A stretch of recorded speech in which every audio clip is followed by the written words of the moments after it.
Почитувани, добар ден. Започнуваат вестите на Канал 8. Во тек е реализацијата на проектот за изградба и асфалтирање на неколку улици во Кочани, што го спроведува локалната самоуправа.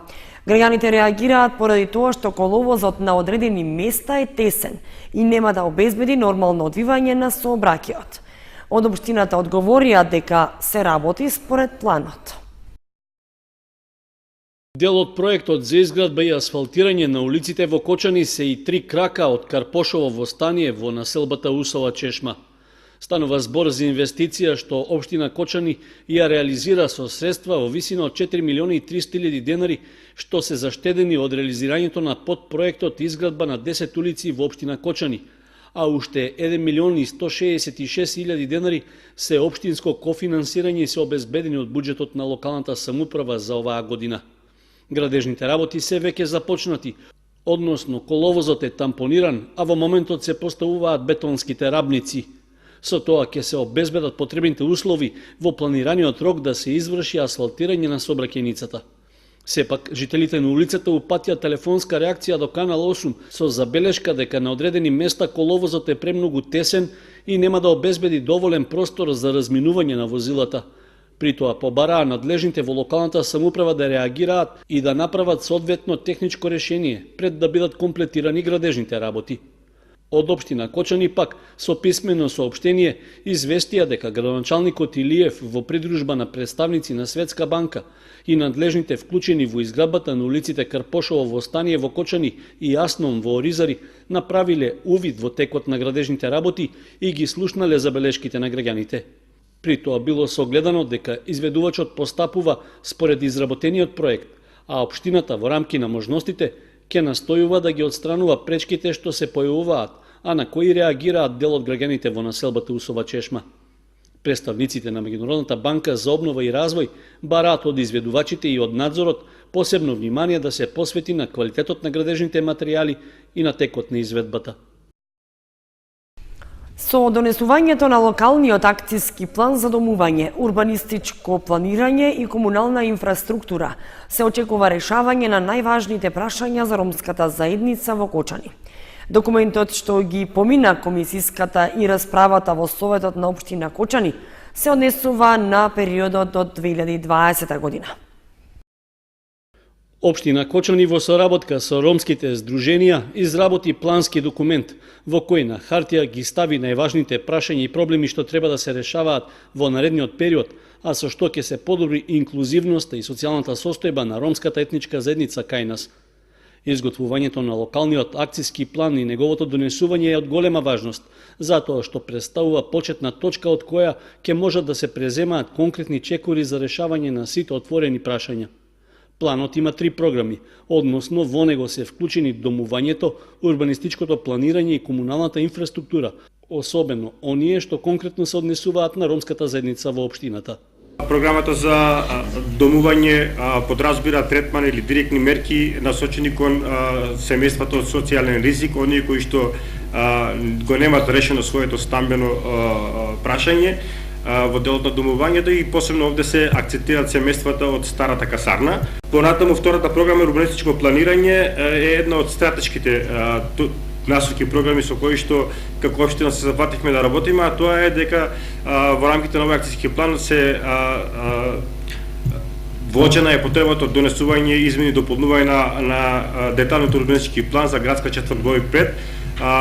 Фактички во овој домен ќе се решаваат, ќе се делува на подобрување на состојбата на ромските семејства во однос на и на домувањето и во однос на комуналната инфраструктура, бидејќи се овозможи простор да се планираат и улици и канализации, но и простор каде што ќе се решава и проблемот со старата касарна и нели програма за комунална инфраструктура, тоа се изградба, санација на улици, патишта, канализација и така натаму. На последната седница на Советот на општина Кочани, на која локалниот акцијски план се најде на разгледување, градоначалникот Илиев појасни оти документот сам по себе нема да ги реши проблемите, но ќе биде показател во кој правец треба да се насочат на тамошните активности. Овој акционен план, зошто го носиме бидејќи во разговорите кои ги имав со дел од министрите од владата, најавија дека ќе ни помогнат како и во претходниот случај, каде што тие нивното ветување го исполнија. Се надевам дека и овој пат ќе остојат на ветувањето и дека ќе добиеме една позначајна поддршка и помош се со цел да ги разрешиме проблемите.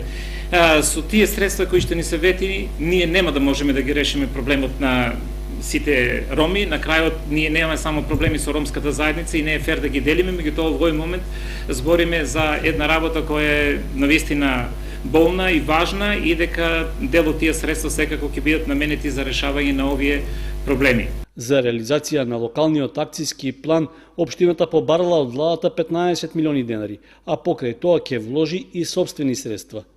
Покрај локалната самоуправа, како партнери, се вклучени и 5 ромски здруженија од Кочани, кои се обврзуваат да помогнат во спроведувањето на преземените обврски во документот.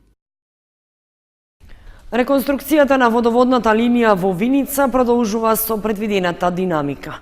Со овој проект треба да бидат опфатени 3960 метри од водоводната мрежа во градот. Од планираните десетина улици со овој проект повеќе од 60% се речиси завршени со исфрлање на старите азбестни цевки, а во моментот екипи на фирмата изведувач КОП Инженеринг работат на најфреквентните улици во градот на булеварот Маршал Тито, како и на улицата Браќа Миладинови, поради што доаѓа и до повремени застои во сообраќајот. Инаку со овој проект треба да бидат опфатени 3960 метри од водоводната мрежа во градот или поточно улиците Славчо Стојменски, Браќа Миладинови, Раде Кончар, дел од булеварот Маршал Тито, делови од улиците Страшо Пинџур, Стив Наумов и Линденска, Димитар Осоговски, Димитар Влахов, Јане Сандански и 4 македонска бригада. Комплетното заокружување на овој значаен зафат од работата на новата локална власт се очекува да заврши до средината на месец мај. Од 42,5 километри водоводна мрежа во Виница, со овој, како и со претходните неколку проекти, се очекува да бидат комплетирани 19 километри, така што, според надлежните, за замена ќе останат уште околу 4000 метри стари азбестни цевки. Средствата за оваа реконструкција се обезбедени од Европската инвестициона банка, Министерството за транспорт и врски и општина Виница. Приклучувањето на домакинствата ќе оди индивидуално, но откако ќе биде спроведена линијата комплетно.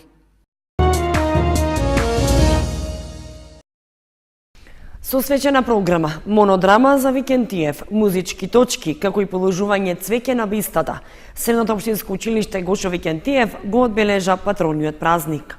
Се читаа стихови за патронот, а на свеченоста присуствуваа и членови од семејството на Викентиев. Средното општинско училиште Гошо Викентиев го одбележа патрониот празник. Пред присутните професори и другите вработени во училиштето, членовите на семејството на Викентиев, представници од локалната самоуправа и градоначалникот Илиев, со свечена програма беше одбележан значајниот ден. Присутите ги поздрави веде директорот на училиштето Гоце Савев, кој што истакна одредени податоци за училиштето. Знаете, сите оние што биле активни до сега и оние што се уште се активни како колеги наши, училиштето негува 3 струки, електромашинска и сообраќајна струка, имаме повеќе профили, во моментов имаме малце ускудација на ученици, но тоа е тоа, значи бројката на вработени во моментов е 95 вработени, 70 наставници, 1 директор, 3 стручни соработници, 1 секретар, 4 административни работници и 16 лица технички персонал. Бројката на ученици во моментов се движи меѓу 755 и 760. Во прашање се повеќе од 32 паралелки. Се надевам дека ќе успееме да го одржиме тој број и во идни. По изведбата на химната на Македонија од страна на учениците и оркестарот под менторство на професор Тодор Филипов се читаше краток текст за животниот пат и делото на Викентиев. Пред почетокот на свеченоста представници од локалната самоуправа на Кочани, општинскиот одбор на Сојузот на борците од Народно-ослободителната војна и граѓани продолжувачи на традициите од нов, а меѓу нив беа и внуците од сестра на Викентиев, како и други членови од потесното негово семејство, положија свежо цвеќе пред бистата на патронот и се потсетија на неговиот борбен дух. Навистина голема благодарност до училиштето што го одржува оваа традиција за одржување на патронен празник со представа која, морам да кажам, минатата година беше извонредна. и на некој начин сето ова се остварува во она што Вујко Ѓошо го посакуваше, така и загина. Сакам да го видам слободно кочани.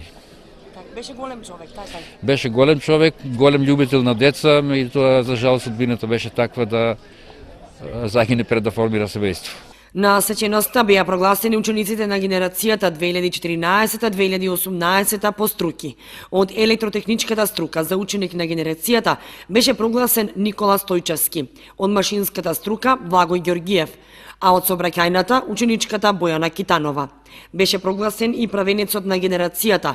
Таа чест му припадна на ученикот Никола Стојчевски, на кој му беше врачена диплома и парична награда која што традиционално секоја година ја доделува фондацијата Викентиеви. Дипломи добија и останатите ученици кои што имаат постигнато големи успеси во наставните активности. Како дел од свечената активност следуваше кратка драма под наслов Љубовна сиромаштија во изведба на членовите на младинската организација Авангарда, музички точки како и краток скеч под наслов Голем успех, подготвен од ученици од прва година, поттикнати од успехот на надпреворот по роботика, каде што група ученици под менторство на професорите Гордан Анастасов и Роза Војновска покажаа одлични резултати со освоени први места во Србија и Словенија. Сега им предстои патување во САД. На сеченоста се представија учениците кои што ќе учествуваат на Масум, каде што го представија она што го освоиле досега, како и она со што ќе се представат на државниот надпревар. Тимот ученици од Кочани кои ќе учествуваат на меѓународниот надпревар по роботика во Соединетите Американски држави се подготвуваат за патувањето. Според планот, в понеделник тие ќе летаат за Детройт, а во меѓувреме изразија голема благодарност до сите кои помогнаа тоа да се оствари.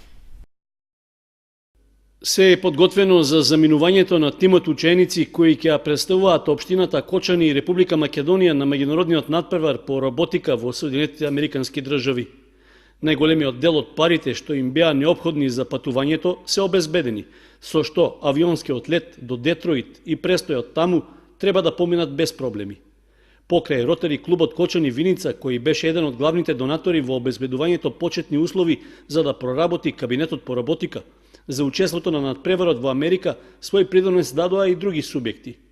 Неколку дена пред заминувањето во Детройт, учениците се возбудени и во исчекување што ќе им донесе новиот предизвик, но не забораваат да упатат благодарност до сите кои помогнаа нивниот сон да стане реалност. Благодарност исто до сите наши поддржувачи кои ни овозможија во понеделник да отпатуваме на светското првенство кое што ќе се одржи во Детройт. Особено голема благодарност до Фондот за иновации на Република Македонија кој што ни ги обезбеди билетите за до таму, потоа благодарност до општината и до целиот бизнис сектор кој што ни помогна за да ги собереме средствата. Значи дел од средствата се соберени, уште мал дел остана, ама заедно ние со родителите ќе ги покриеме тие средства и исто така сакам да се заблагодарам и до диаспората која што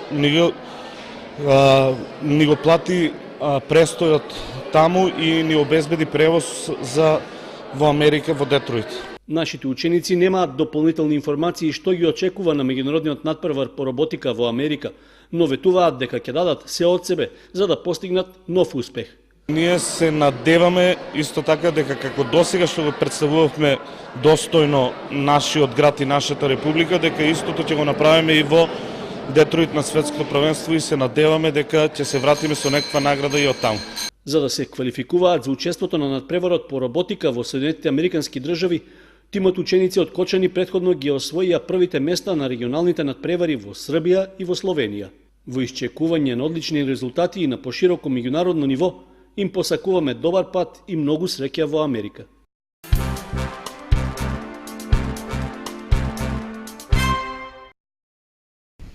Започна сеидбата на пченката во Кочанско. Агрономите со совети кои хибриди треба да ги употребат производителите и како треба да биде сејана истата. Вообичаено после празникот Благовец, производителите започнуваат со сеидба на пченката. Оваа година поради временските услови беше пролонгирано стартувањето, но сепак деновиве започна сеидбата. Агрономите советуваат дека од особена важност е да се обрне внимание на тоа кои хибриди ќе ги употребат и ќе бидат посејани, во зависност од површините, дали се наводнуваат или не се наводнуваат и дали ќе сеат порано или покасно земјоделците. И што сеат порано, земат хибриди со подолга вегетација, и обратно, оние што ќе сеат покасно, ќе бидат хибриди застапени со пократка вегетација. Значи, на нашиот пазар се наоѓаат хибриди претежно од Србија, од српските институти, меѓутоа во последно време земат и некои други институти, односно увозни од, би рекол и овие се увозни, но увозни од има некои амерички пченки, кои што прилично се барани во последно време, затоа што производителите веќе ја согледуваат разликата во однос на овие други. Секако по цена се малку поскапи, но на крајот резултатот, приносите ги оправдуваат тие средства.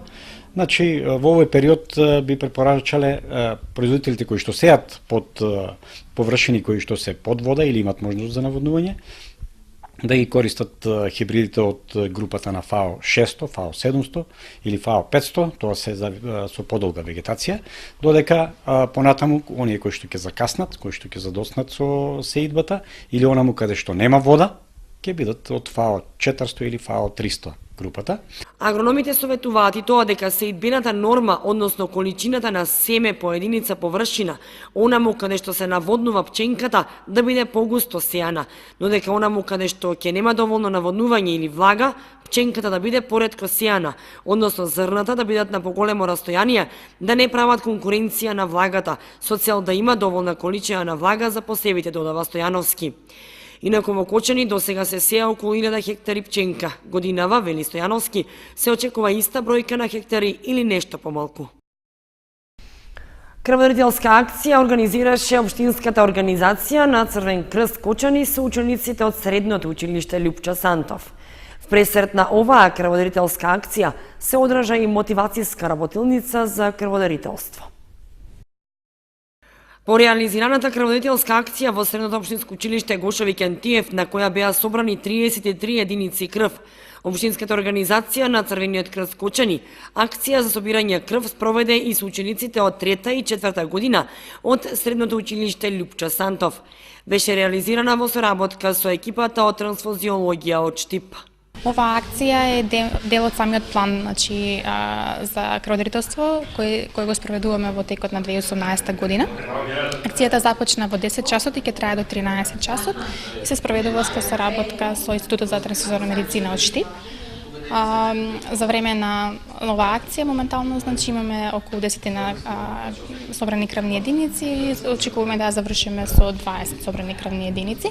В пресрет на оваа крводарителска акција, Општинската организација на Црвениот крст од Кочани одржа и мотивацијска работилница за крводарителство. Од страна на обучен едукатор обучен мотиватор во крводарителството, самите младинци беа информирани и беше подигната свеста за важноста на крводарителството и како всушност беше потенцирана вредноста на спасување на човечки животи преку дарувањето на крв, како и промоција на здрави животни навики. Целта на оваа работилница е самите младинци, нели затоа што тие се првократни крводарители, да се запознаат со критериумите за дарување на крв, со бенефитите кои самиот крводарител ги има, нели со тоа што дарува крв, со процесот на дарување на крв и ми беа дадени препораки за време на дарување и после дарување на крв со цел безбедно дарување на крв и безбедна трансфузија на примателот, нели кој ќе прима истата крв. Црвениот крст од Кочани продолжува со реализирање на годишниот план за крводарување и продолжува со организирање редовни крводарителски акции секој последен четврток од месецот.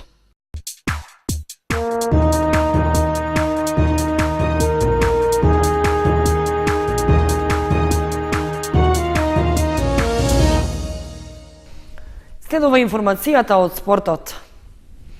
Екипата на баскет Дино не го одигра надпреварот со Пинк Пантери од Куманово, бидејќи гостите не допатуваа во Кочани. Се очекува нашата екипа со службен резултат да го добие мечот и да прокнижи нови бодови во борбата за врвот на табелата. 17-тото коло во третата кошаркарска лига на Македонија не беше комплетно, бидејќи средбата во Кочани меѓу екипите на баскет Дино и Пинк Пантери од Куманово не се одигра. Од непознати причини кумановчани не допатувале на надпреварот, иако тој беше од голема важност за двата тима, со оглед што тие се директни конкуренти во борбата за горниот дел на табелата. Во закажаниот термин за одигрување на средбата, на паркетот во салата кај гимназијата се појавиле само домашните играчи и судиската тројка, а кумановчани отсуствувале. По 15-минутно исчекување било констатирано дека нема услови за одигрување, што е внесено и во записникот. Сега се очекува решението од Кошаркарската федерација на Македонија, од каде најверојатно средбата ќе биде регистрирана со службен резултат во корист на Баскет Дино. Со тоа екипата ќе прокнижи 2 нови бода и ќе дели третата позиција на табелата со тимот на Плачковица од Радовиш. Всушност, со овие бодови, екипата ќе има вкупно 29, односно само 2 помалку од првопласираниот спорт тим од Неготино.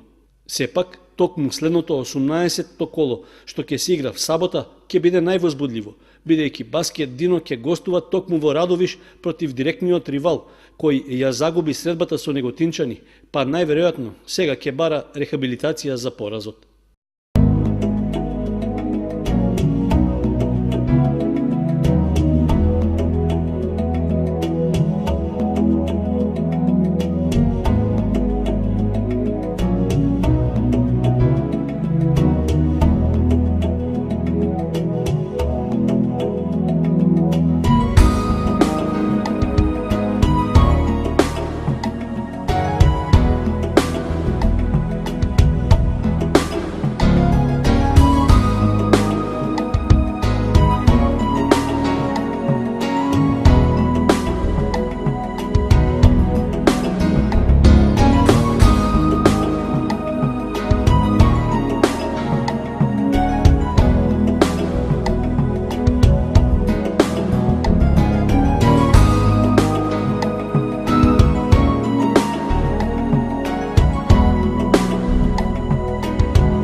Почитувани, тоа беше се што ви подготвивме за ова издание на вестите на Канал 8. Останете и понатаму со нашата програма. Довидување.